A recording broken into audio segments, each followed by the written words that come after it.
창세기 24장 62절에서 67절 말씀 한 목소리로 읽겠습니다. 그때 이삭이 브엘라 헤로이에서 왔으니 그가 네게브 지역에 거주하였음이라. 이삭이 저물 때에 들에 나가 묵상하다가 눈을 들어 보매 낙타들이 오는지라. 리브가가 눈을 들어 이삭을 바라보고 낙타에서 내려 종에게 말하되 들에서 배회하다가 우리에게로 마주오는 자가 누구냐? 종이 이르되 이는 내 주인이니이다. 리브가가 너울을 가지고 자기의 얼굴을 가리더라.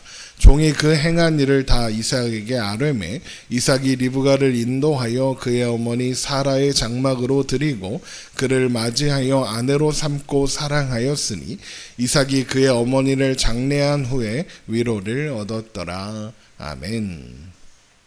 자신의 고향으로 가서 이삭의 아내를 구해오라는 아브라함의 명령을 받은 아브라함의 종은 하나님의 뜻 가운데 리브가를 만났습니다. 그렇게 리브가는 마치 아브라함처럼 본토 친척 아버지의 집을 떠나 가나안을 향해 가니 그렇게 그녀 또한 하나님의 약속 안으로 하나님 안으로 들어가게 된 것입니다. 리브가가 그렇게 아브라함의 종과 함께 돌아오고 있을 때 이삭은 네게브 지역에 속한 브엘라 헤로이에서 마침 돌아온 참이었습니다. 창세기 24장 62절입니다. 그때 이삭이 브엘라 헤로이에서 왔으니 그가 네게브 지역에 거주하였습니다. 이삭이 브엘라 헤로이 하갈이 사라의 학대를 피해서 도망치다가 하나님을 만난 바로 그 장소죠. 그곳에서 돌아왔다는 것으로 보아서 그는 브엘라 헤로이 곧 엘로이의 우물 감찰하시는 하나님의 우물 주위의 목초지로 나가서 양떼를 먹이고 있었던 것 같습니다.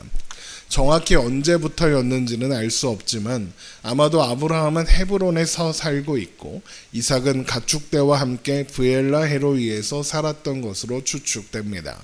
그래서 어떤 사람들은 이삭이 아브라함이 자신을 죽이려고 했던 일 때문에 어떤 일종의 트라우마 같은 게 있었고 그래서 어머니 사라가 죽자 아버지와 함께 사는 것이 불편해서 싫어서 떠난 것이다 이렇게 이야기하기도 합니다. 그러니까 아브라함과 이삭이 불화가 있었다 이렇게 말하고 싶은 거겠죠. 그럴듯해 보이고 또 그럴 수도 있지만 사실 설득력이 없는 이야기입니다. 이 이야기는 오히려 이삭이 아브라함의 후계자로서 장성해 가고 있구나라는 것을 보여주는 것입니다. 유목민인 아브라함의 재산은 대부분 가축입니다. 창세기 14장에서 아브라함이 포로가 되어 잡혀가는 롯을 구하기 위해서 집에서 길리고 훈련된 자 318명을 데리고 가는 장면을 생각해 보면 이미 그때 양과 염소, 소 같은 것들을 관리하는 목자가 318명이나 되었었다는 이야기인 겁니다.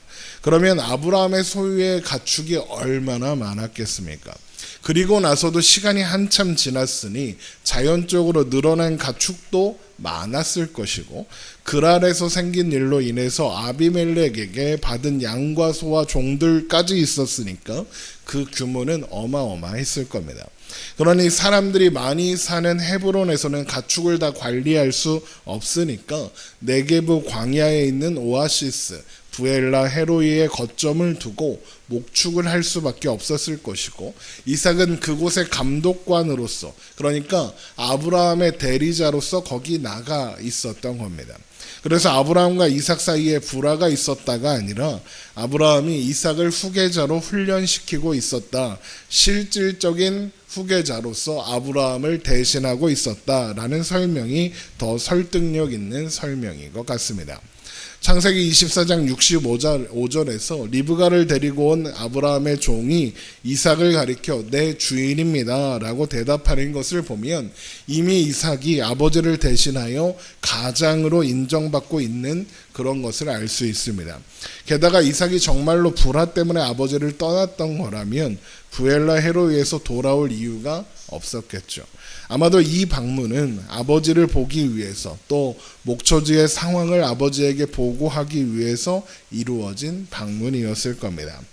자, 그렇게 오랜만에 집에 돌아온 이삭은 저물어가는 해를 바라보며 상념에 젖어 있다가 멀리서 낙타들이 오는 것을 보게 됩니다. 창세기 24장 63절입니다. 이삭이 저물 때에 들에 나가 묵상하다가 눈을 들어보매 낙타들이 오는지라. 여기에 묵상이라는 단어만 보고 성경 묵상, 말씀 묵상 이런 걸 생각하시면 안 되겠습니다. 여기에서 묵상으로 번역된 라수아흐라는 단어는 기도하다, 묵상하다라는 의미도 있지만 슬퍼하다라는 의미도 있기 때문입니다.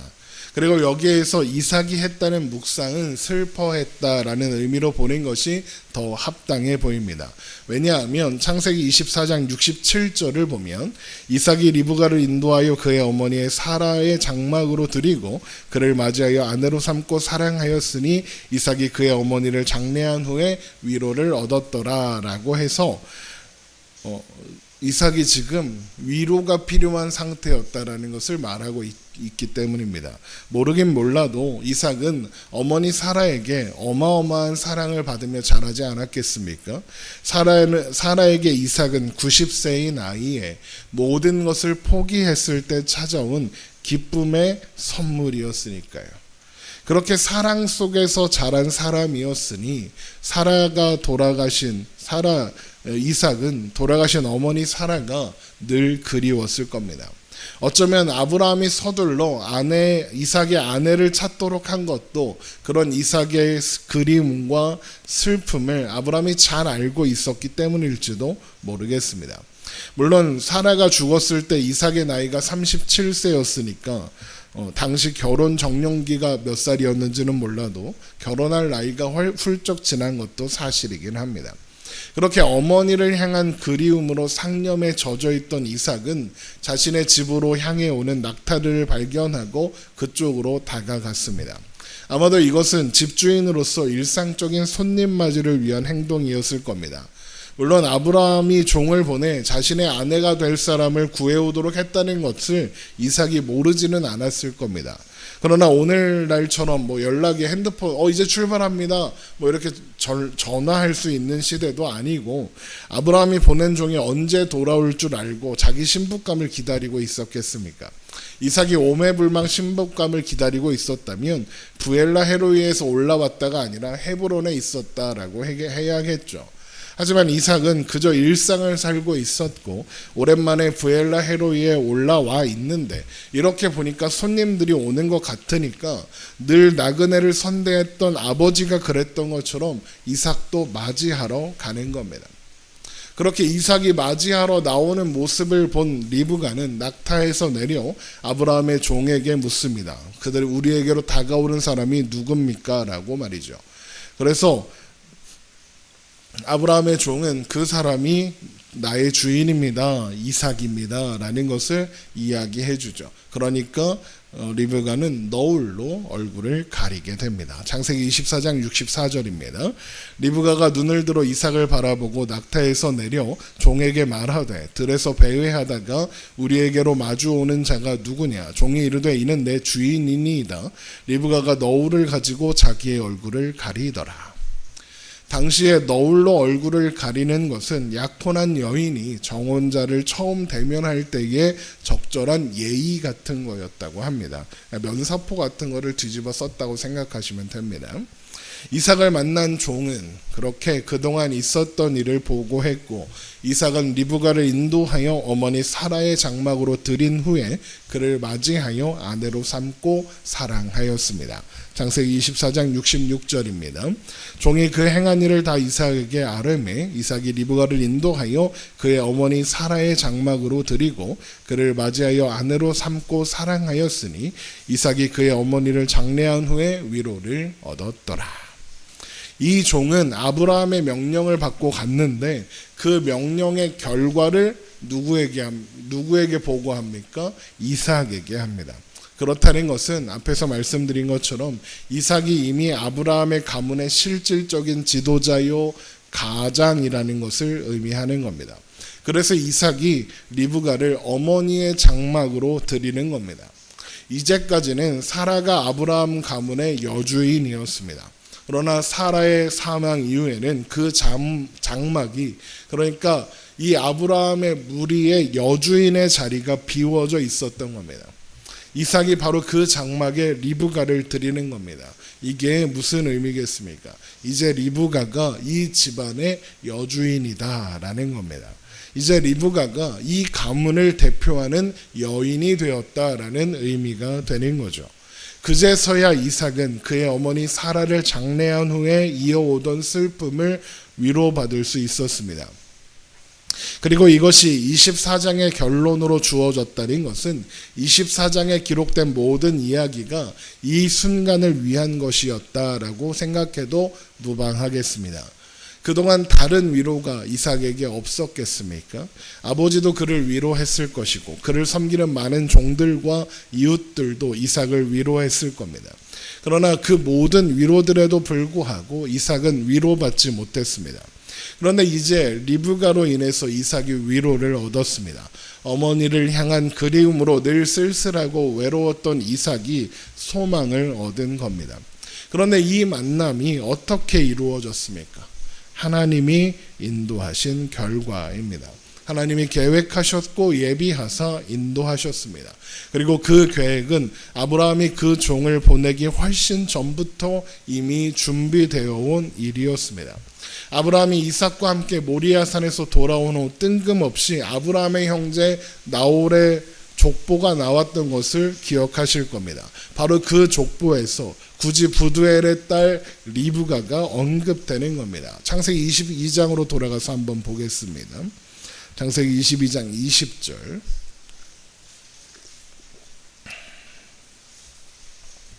창세기 22장 20절입니다. 이 일 후에 어떤 사람이 아브라함에게 알리어 이르기를 밀가가 당신의 형제 나홀에게 자녀를 낳았다 하였더라. 그의 맏아들은 우스요, 우스의 형제는 부스와 아람의 아버지 그무엘과 게셋과 하소와 빌다스와 이들랍과 부두엘이라. 이 8사람은 아브라함의 형제 나홀의 아내 밀가의 소생이며 부두엘은 리브가를 낳았고, 이렇게 되어 있죠. 이 분부를 설명하면서 제가 이것은 훗날 이삭의 아내가 되는 리브가를 언급하고 소개하기 위한 것으로 보인다라고 말씀드렸었습니다.